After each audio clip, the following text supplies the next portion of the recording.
Welcome to Good Thinking Live, everyone. Welcome to the show the conversation show, where we spend a little bit of time slipping away from all the what to think so we can focus on how to think. So, welcome to the show and let everyone know who you are and where you're from. And remember, this is a participating conversation. So, we'd love to see good thinkers from all over the world. And we're getting into one of my top favorite topics, which is critical thinking. And I think at the end of this, you may consider critical thinking.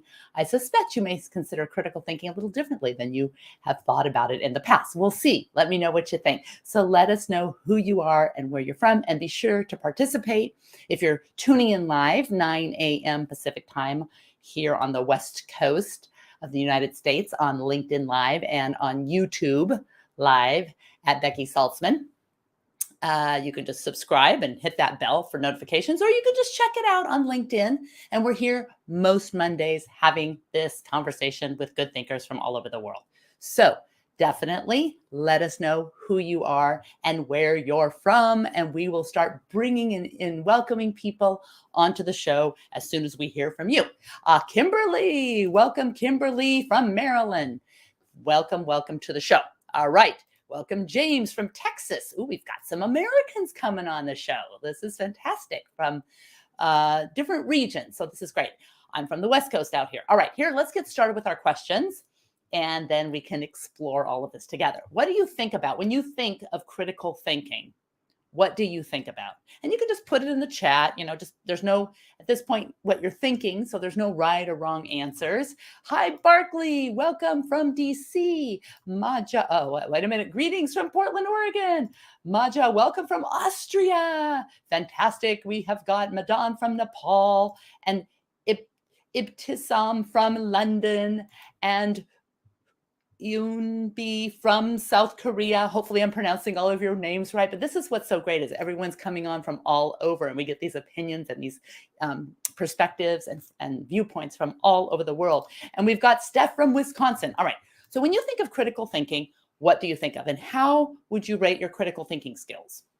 Would you rate 1, still pretty rusty, or 5, outstanding critical thinking skills? So put in the chat initially how you rate, and I bet you by the end, you will even rate your critical thinking skills higher than you might now. Okay, so welcome Ruth from Los Angeles, and Beverly from Houston, Texas, and Ziba from India. Welcome. All right. So how many of you, before we get started, how many of you have taken one or all three of our LinkedIn Learning critical thinking courses? So let us know, because if you have taken critical thinking for better judgment decision making, critical thinking for more effective communication, or developing a critical thinking mindset, either of those three, some of these things might be familiar to you, but some of these things still might be new, and I'll be curious. All right, so James says 2. I love it. James rates his critical thinking skills as a 2, which is perfect and totally honest. I think of using logic, inferring, connecting, and questioning. A 6. Aha, better than a 5. Ray says, I think I took all 3. Ray took all 3 of the LinkedIn Learning trifecta courses. So so Ray, you have to tell me, do you think this is kind of new information? I took all 3. Fantastic. Let's see. Ruth, grateful to have enjoyed all 3. All right. So this is good, because some of you have taken all 3 courses, and so it'll be interesting to see. So if you've taken all 3 courses, or you've taken one, or you've taken none, what is critical thinking? And I'm going to give you A, B, C, D, E. And just so you know, E is all of the above. Okay. So you ready? A, what is the root cause? How many think that's critical thinking? B, how can we turn this problem upside down and see if we can discover a new solution? C, how can we find out if this is really true? And D, why would we do that? Or E, all of the above. So, it's hard to remember all the various things, but if you do listen, or you're listening back, which do you think is critical thinking? And while you're thinking about that, I'm going to say, Kimberly says she was on a 10-point scale with the 6. I was like, you're better than any. I totally get it. I could have done a 10-point scale. Fantastic. All right. Namaste from India, Latha. Okay. So Majan says logical and practical. Perfect. Good morning from Calgary, Alberta. And James says E, all of the above. Latha says E, all of the above. Ruth says E, all of the above. Ibtisam says E, all of the above. Maja says E. Siva says E. Madan says D. All right, guess what? None of those answers are correct. None of those answers are correct. Now, let me say this. I see why you think that they are, but that's why I say by the end, I think you're going to think of critical thinking a little differently than you do right now. All right. Critical thinking is, how can we find out if this is really true? So that would be C. You think, well, Becky, blah, blah, blah, blah, blah. No, because critical thinking is different. And I'm going to give you some examples so you really know when you're using critical thinking and you're using other great kinds of thinking skills like strategic thinking and creative thinking. And this is not a judgment because there's not one that's better than the other. These are all important, but it's very important to understand what exactly critical thinking is, and more importantly, what it isn't. Aha. So let's see, we've got, Crystal says, I would say critical thinking is more of how your brain acts in an emergency. I don't know. That's an interesting thing because I don't think critical thinking is our default way of thinking at all. How one processes things. E. All right, so let's just get into it. And then I think you might rethink critical thinking. Think of it as a little different by the end of this. Okay, so critical thinking is really about assessing information quality and relevance. It's judging and making rational decisions about what to believe and what to do. So a lot of critical thinking happens in the privacy of our own minds. But when we engage with other people, which is the point of today's conversation, whether one-on-one or in groups, critical thinking gets tricky. So when you think of communication, what comes to mind? Because I want to get this framed right before we dive into it. I think it's going to be a fascinating conversation. When you think of communicating or communication, what comes to mind? The first thing, do you think text, talking on the phone, emailing, talking in person, maybe sitting in a group meeting over video or in person? If you could say, hey, listen, I want to be an incredible communicator. And by that, I mean, I want to be able to call someone on the phone, or I want to be one-on-one with someone, or I want to be in a meeting or over, video, or I want to be in a meeting, but you can only choose one thing to excel in. What would it be? Okay. So Kimberly thinks writing. Great communication, writing. So some people say, I just want to be an incredible writer. Fantastic. All right. So how would you rate your communication skills in general? Like when you think of communication, how would you rate your skills? 1, I'm emerging as a communicator, but I could use a lot of help. 5, I'm excellent communicator. I'm an excellent communicator. I have to say that sometimes I feel like I'm a 5 and sometimes I feel like I'm a 1. So I'm probably somewhere in between. But how would you rate your communication skills? All right. And what type would you like to excel in? So when you think about combining, and you can put that in the chat, we've got collaboration. Fantastic. I love it. Dionysia, collaboration. All right. When you think of combining critical thinking and communication, here's the question that's kind of get to the crux of this whole thing. Here's the question. Is prioritizing critical thinking a good thing? Is prioritizing critical thinking and communication always a good thing? Sometimes a good thing? Or never a good thing? Now, as you think about that, I'm going to ask a couple of questions to make sure that we really know what we're talking about when we're talking about critical thinking. So we've got action, reaction when it comes to communication. Fantastic. I rate myself a 3, totally. Maybe me too. Sometimes I think I'm better, sometimes worse.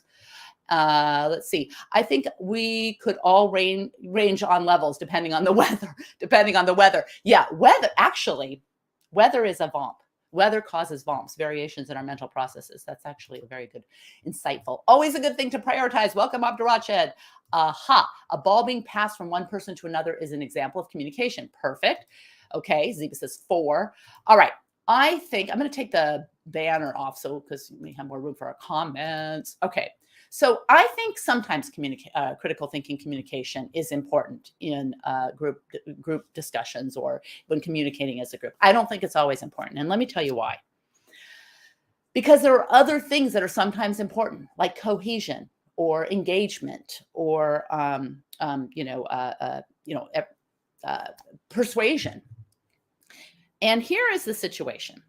You were in a group and you were discussing some, let's take some initiative. Let's say you're, maybe you're looking at shutting down a division of your company, or you're in a nonprofit and you're looking at, having your big annual fundraiser, or you're looking at a problem and you want to bring in training, like you want to bring in a critical thinking trainer or applied curiosity trainer, decision making, whatever. Like you're in this group and you're trying to discuss resolving a problem, funding, whatever.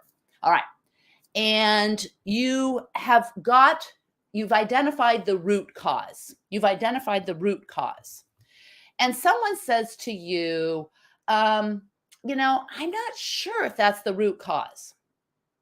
And you say, okay, well, that may be whatever. Or someone says to you, I understand, that root cause, whatever, but what is your source? Is that source a reliable source? Is the source or the research or the data or the evidence relevant? Here is my question to you. What's more offensive? Maybe neither are offensive. So you could say neither. What's more offensive? If someone questions your conclusion about the root cause, which by the way is strategic thinking, or if someone questions the reliability or relevance of your source of information, what's more offensive? All right. And as you're putting that in, I'm going to let me just say, okay, Martha says prioritize gives focus for sure. I'm having technical issues. Oh, I'm so sorry. I know it happens. Apologize if it's from my end. I apologize, but what do I know? Setting goals for yourself, even short-term goals, identifying bias. Identifying bias is absolutely part of critical thinking. So if someone questions your conclusion about the root cause versus someone questions your conclusion about the evidence you're using, most research seems to indicate, or even, kind of intuition seems to indicate that you might feel more offended if you question where I'm getting the information than you question my conclusion from that information. And that means that critical thinking questions, challenging whether the information is reliable, relevant, or valid, can be a little trickier in groups than challenging conclusions like, okay, I think we need to shut down this division because it's hemorrhaging money. And you say, well, where do you have the evidence that it's hemorrhaging money? Versus, oh, well, I wonder if that's the root cause is this division. And it gets pretty tricky, particularly when the sources get tied to your identity. So you feel that your source of information, maybe you are all in favor in this country, a big issue is gun control. And so you make some kind of, proclamation about the root cause of, problems here. Might be, you're pro-gun control or you're anti-gun control. And someone says, yeah, but what is your source? Which is a very, very, very fair critical thinking question. Would you take offense? Okay, so that's kind of the question. Think about the difference between questioning someone's creative idea, someone's root cause, or the source of someone's information. And if you start to think, it could be more offensive or challenging to someone's identity or challenging to someone's beliefs to question their source of information. Is it reliable? What are they relying on to come to their conclusion? You can start to see how critical thinking and prioritizing critical thinking in groups can be very, very tricky. So what do you do? That's what we're going to get into. What do you do? All right. So let's bring in. So Mihaela says, challenging the status quo and questioning the present, asking questions to make sure the premises are correct. I must listen first. I'd say I'm a 3 or 4. Excellent. Reliability and relevance. Abdurrashid knows, fantastic, because he knows that RRV, reliability, relevance, and validity. That's the kind of the trifecta for critical thinking. So when it comes to critical thinking communication, I'm talking about prioritizing critical thinking as making it your most important communication goal to figure out whether the information you're relying on is reliable, relevant, and valid. Less about criticizing a root cause or evaluating whether this creative solution will work or not. It really has to do with the evidence you're using. And validity is a little trickier because validity is when in critical thinking gets a little academic, but simplification of validity is there's no logical possible situation when the premises are true and the conclusion is false. That's the definition of validity. All right. So try thinking about something you strongly believe, for which you really have reliable, relevant, you think, I have this reliable, relevant evidence, but I haven't questioned the evidence. So maybe I just know this to be true. I don't have reliable, relevant evidence, but I know it to be true. I know it's true. Something that would be considered the definition of an assumption. Yeah. So validity, always rely on the premises. Yeah. Yep. I mean, that's just the definition. All right. Who says independent judgment? Okay. So think about something that you know to be true, but you don't really have reliable, relevant evidence. Okay. So that's the definition of an assumption, right? So here's the question. Do you have anyone in your life who can help you poke on that assumption? And because this might be a hint, if you do have someone, that they could be a good critical thinking communication partner, especially if you could also help them poke on their own assumptions. So do you have someone? I mean, we all make assumptions. We all have them. And some are strongly held and some are kind of loosely held. Do you have someone who can help you hold that assumption up to scrutiny and kind of poke on it? Or will you just get mad at that person and you don't like them because they're not like-minded? How many of you have an assumption busting partner in your life? So when you communicate with others, there are different goals, whether it's a friend or a group.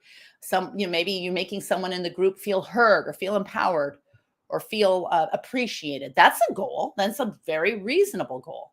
Persuasion is a goal. Convincing, influencing, winning an argument. Third goal might be understanding the perspective of the person that you're communicating with or your team's perspective. And 4 might be attaining knowledge of reliable, relevant facts. Okay? So there's not one priority that is always more important than the other. But it is important to understand when you are neglecting critical thinking, when you're embracing and engaging in critical thinking communication, and when you're not. It is vitally important when the decisions get cranked up into the higher stakes realm. All right? So, is prioritizing critical thinking always important? No. Can you win an argument or attain knowledge of reliable facts without understanding the perspective of your communication partner or your group? It's a lot easier to understand the perspective of someone so that you can ask the critical thinking questions more gingerly. But ultimately, there's a couple of things you have to do to put in place to make sure that you can engage in critical thinking in groups. And without those things, it really doesn't work. So let me know what you think. If you disagree, definitely let me know. All right, let's just say, so Abdurrahman says, I am the only one in my environment. That's, and that for a lot of us, and that's why we're here on Good Thinking. A lot of us, we don't have people who can poke on our assumptions. And it also kind of sometimes we don't want people to poke on our assumptions because it doesn't feel good. So Crystal says, cradle roll ministry is another one. And I would know not everyone understands. Okay, fantastic. Amit says, what should we do if anyone thinking that he is doing great and already overlooked while he is not even delivering the regular job? Oh, okay. That's an interesting one. Yeah. And again, and that might be more subjective in terms of thinking about critical thinking. What evidence are you using to determine whether someone is performing on their job or not? And is that evidence reliable? And is that evidence relevant? Is it transparent or is it just subjective? So those are some things. The Bible is relevant. My experiences and memories is relevant. Okay, fantastic. And Ruth says no, agreed. Ruth says agreed. Critical thinking is not famous around here. Okay, and it's not famous and it's not convenient and it's not comfortable in a lot of groups and organizations, whether that organization be within your family, within your team at work, or even within your group, of social group or identity group, or even within your country. So we've got some stuff going on where people are starting to realize that critical thinking isn't necessarily what we think it is. And that's fantastic, because only by knowing what it isn't can you really identify what you're skipping. And if there are some truths that, are policies that you agree with or disagree with, you might disagree in private or agree in private, but not feel comfortable agreeing or disagreeing in a group. And that is stifling to critical thinking as well. When your identity is tied so heavily to the source material, it makes it very difficult, because if you question the source material, you can question your identity, and that can be unraveling for people. I mean, we're human, it can be unraveling for all of us. So let's jump into, in the last 10 minutes, what we can do to facilitate critical thinking in groups. Hopefully, let me know, do you feel like you have a little bit better understanding of what critical thinking is and isn't? Let me know in the chat. Is it still fuzzy? I mean, it's not the easiest topic, but once you start to realize it's really assessing the relevance and reliability of the evidence you're using to make decisions and draw conclusions, that's just different. It's just different than, root cause analysis or asking the 5 whys or some, stuff like that. All of those are good, by the way, fantastic strategic thinking, but not critical thinking. So here's the first question to determine whether you're ready for critical thinking communication in groups. Are you an argument optimist or an argument pessimist? And for those who've taken the 3 critical thinking LinkedIn learning courses, or our 3, there's some other good ones on the platform, not just ours, but our 3 critical thinking courses on LinkedIn Learning, you might know. Are you an argument optimist or a pessimist? Okay, argument optimists assume that if you look hard enough under every nook and cranny, there's common ground to be found in every disagreement. And argument pessimists think there is rarely common ground in people who disagree deeply. So, argument pessimists think that the best way forward is to not engage. They may even think it's not worth attempting to persuade an opponent because there's no common ground to be found. So, are you an optimist? No, this isn't an optimist or a pessimist. So, like, for example, I consider myself neither an optimist nor a pessimist in life. I try to think of myself as a realist, but that might be patting myself too heavily on the back. But in terms of an argument optimist or an argument pessimist, I am an argument optimist. I believe that if you look under every nook and cranny, you can always find, no matter what, you can always find some common ground if you look hard enough. Okay, so it depends on the argument. All right, so then you might think that you can't always find common ground. And it's not bad if you think you're an argument there's no judgment. And there's no right answer. Maybe you can't find common ground. Or maybe we need to be trained to find common ground. Look under more nooks and crannies. Okay, Kimberly says optimist. Abdurrahman says, I'm an argument optimist and a very persistent one. Aha. Okay, I'm going to give I forgot my rubber chickens. We haven't done rubber chickens today. We're going to start giving out some rubber chickens. Abdurrahman says has to get one for that because you have to be persistent. Persistence is required to be an argument optimist. In arguments, I see. Okay, versus just a pessimist or optimist. Argument optimist. Okay, Crystal says, I'm not argumentative when it comes to groups. I felt quite good when I'm opening up in groups. However, I do trust and I'm often let down by privacy issues within the group. Aha, I totally see. Yeah, because, engaging in critical thinking within a group where people outside the group don't have agreement about it, it can make you look bad because you're questioning something. And they say, Crystal questioned such and such, not knowing that was the whole purpose of this conversation. So I think you make a really good point. All right. So he said, I resonate with you on what example of a pessimist in finding common ground. Yeah, I could be pessimistic about things for sure. But I am, when it comes to arguments, I believe you can always find, if you are persistent enough, common ground. And that means with every argument. It's a lofty thing. I could be wrong, but I think that you have to choose which arguments are worth pursuing. Oh yeah, absolutely. I agree with that entirely. But I'm just saying, like, if you chose across all arguments, do you think you could always, if you worked hard enough, you could find common ground? Because here's the deal. I think that only argument optimists can effectively engage in critical thinking communication. Because remember, critical thinking communication differs from other forms of communication in that the goal is to figure out if the information or evidence being communicated is reliable. Is it consistently accurate? Is it relevant? Does the information pertain to the argument? Or does it pertain to the decision? All right, here are the conditions to put in place for effective critical thinking communication in groups. Number one, you have to have agreement up front.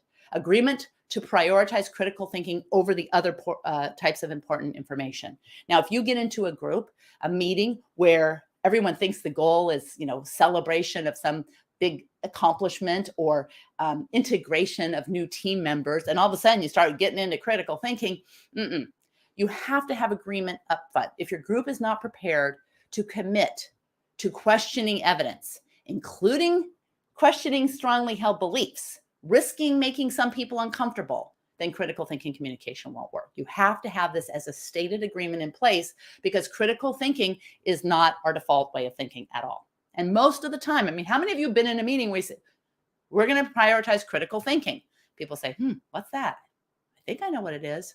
You have to know what it is and know what it isn't. So your team has to be trained, and then you have to have agreement. And here you can say, many of us have strong opinions, really strong opinions, excited, unimpressed, whatever, about this decision in front of us, this hiring decision. And hint, hint, the second condition, the decision in front of us, very important. We'll get to it in a minute. This hiring decision, this training decision, this reorg decision, this investment decision. But before we decide, are you all comfortable with asking these questions? Number one, what are our assumptions? 2, how can we find out if these assumptions are really true? 3, how can we find evidence to confirm our assumption? And 4, how can we find evidence to disconfirm our assumption? Now, what do you do if some of the members of your team are not comfortable with critical thinking? They think they are, but when you push and push comes to shove, they're just too uncomfortable with them. They're just too uncomfortable questioning their own, sources or whatever. And maybe inconvenient truths could fall out of the data. Ooh, that's scary. Well, you cannot engage in critical thinking communication unless people are prepared and accept all of these things. And that's why it's not as easy and not as common. And it's also why it's commonly overlooked. And that becomes very dangerous if you're hoping to make the wisest decisions. Okay, I think you have to choose which arguments are worth persisting in. Absolutely. Can we articulate in a way that people start as an argument optimist until they realize that there's no chance and then they give up? Yeah, absolutely. Because maybe, you weren't successful, in finding common ground. Doesn't mean that it didn't exist. Right? Okay, condition number 2 is timing. You have to have the decision in front of you. Once the decision has been made, it's very difficult for critical thinking. You want to ideally engage in this critical thinking group discussion when the decision is in front of you, because once it's behind you, then it becomes more about justification, and you've already made that decision, and now you're going back, and shouldn't we? Because frankly, you should have questioned the sources and the material and the reliability and validity and relevance of the evidence you're using to make the decision before you made the decision. So you want to engage in this critical thinking when you're ready to kind of grapple with the decision, not after you made the decision and you're ready for justification to sneak in. So this pre and post decision position may seem more obvious than it is in the real world. And there's several reasons for this. Okay, I think I'm not going to be able to get into one of our fun case studies because we're going to run out of time. And I want to get to, in the last 2 minutes or whatever, there's a lot of reasons that stifle critical thinking in groups. And we could go into those reasons, but I think it's more fun to think about how we can overcome those. So the conditions in place, you have to have agreement. The decision needs to be in front of you, and you have to have some assumption busting skills. So you have to have some training. You can't start just engaging in critical thinking conversation because most people, and I'm talking at the highest levels, most people really kind of have a gist of what critical thinking is, but you have to have some assumption busting skills. And so once you obtain this pre-decision agreement, you ideally want to have someone who is very comfortable with approaching your evidence with skepticism, not cynicism. The difference is important. Skepticism is questioning, is this really true? How can we find out if this is really true? Cynicism is, yeah, I doubt that that's really true. So there's a definite difference. Skepticism is curiosity. Cynicism is assumptive, and it's not critical thinking, and it's not curiosity. So there is a difference. So if you have an assumption, if you're the assumption buster, try saying something like this. Now, what I am saying might seem counterintuitive right now, but hear me out. I'll hear you out, and then we'll see if we can help each other to see where we might be wrong. And by that, I mean not you being wrong and me being wrong, but whether the evidence we're using might be a little shakier than we thought. All right. And then there are two other extremely common dynamics that block critical thinking communication. One is an over-reliance on authority. That's one of the critical thinking killers. The inability to question the boss. And two is the cascade effect. In a group, the first person to speak has an undue influence on the evaluation or decision being made, okay? Or even the evaluation of evidence. So the first person who speaks, it cascades. And then people feel uncomfortable because they don't want to be the only dissenter or the only one to question the evidence if the root cause was mentioned by the first speaker. So this means that condition number 4 is important. And this is more of a hack, which is, I got to skip because I'm skipping a lot of information. This hack is to make some decisions and evaluation of some of the options anonymous and independent. And it's a little trickier than that. So if you're in this group and you're having critical thinking communication, and people are going to evaluate whether they want to rely on this evidence or not, sometimes making these decisions or making your opinions known, or even your critical thinking questions anonymous and independent, can be a good way to get over some of these critical thinking killers, like the cascade effect or over reliance on authority. You look at the boss and you say, well, the boss isn't questioning this evidence. But if you make these questions, or you submit your questions in a critical thinking group discussion, you submit them anonymously and independently, that can facilitate critical thinking. So you don't get tied to those questions, unless it's a tiny group and everyone can figure out you're the only one asking the critical thinking question. So that's the fourth thing. So in summary, I'm just going to go over the 4 conditions or takeaways for critical thinking communication in groups. 1, get agreement about the willingness to prioritize critical thinking communication. Number 2, put critical thinking before the decision rather than after the decision, and make sure that you're not entering into the decision with the decision kind of already being made because the authority wants this to happen. So, you might have to pull back and say, okay, let's get before the decision rather than just providing justifications for the decision. And number 3, embrace skepticism while avoiding cynicism. And if necessary, assign a assumption buster. And number 4, you can collect your critical thinking questions anonymously and independently. And that will allow some of these kind of more contentious questions. How can we find out if this is really true? Not to sound like, how can we find out if this is really true? Particularly when people tie their identities so heavily to the source material. Okay, so hopefully that helped. We're going 4 minutes over. I don't like that. We try to get in and out, but we've got so many good comments. Can we articulate it in a way that people start as an argument? Okay, we've got that part. Skepticism is good, but it's not encouraging when someone accuses you or results to name calling. Absolutely. That's why it's nice to do the anonymous. I have a question, how to deal with critical thinking killers within groups. So hopefully we've answered that a little bit. Hi from Sri Lanka. Nice to meet you, Kokila. And I would ask questions when people are skeptical and try to answer based on off of my experience. And we've got hi from Ecuador. And when I ask questions, I sit quietly, not saying I go over different scenarios. Fantastic. All right. So we've got more comments coming in, and I will say we will respond to your comments even if you don't participate in the live. This went a little over. one of my favorite topics, critical thinking, applied curiosity, and decision making. Some of my favorite topics. So hopefully this is helpful to you. I would be curious in the chat, even after I say goodbye in 1 second, if you feel that you're a little clearer on what critical thinking is and isn't, and whether you may be more ready anyway, to engage in critical thinking in groups. So is it more clear? Let us know in the chat. Thank you for joining. See you next week. I'm glad you're all here, and I'm glad to have a group of people who want to spend a little bit of time focusing on how to think. Thanks. Bye.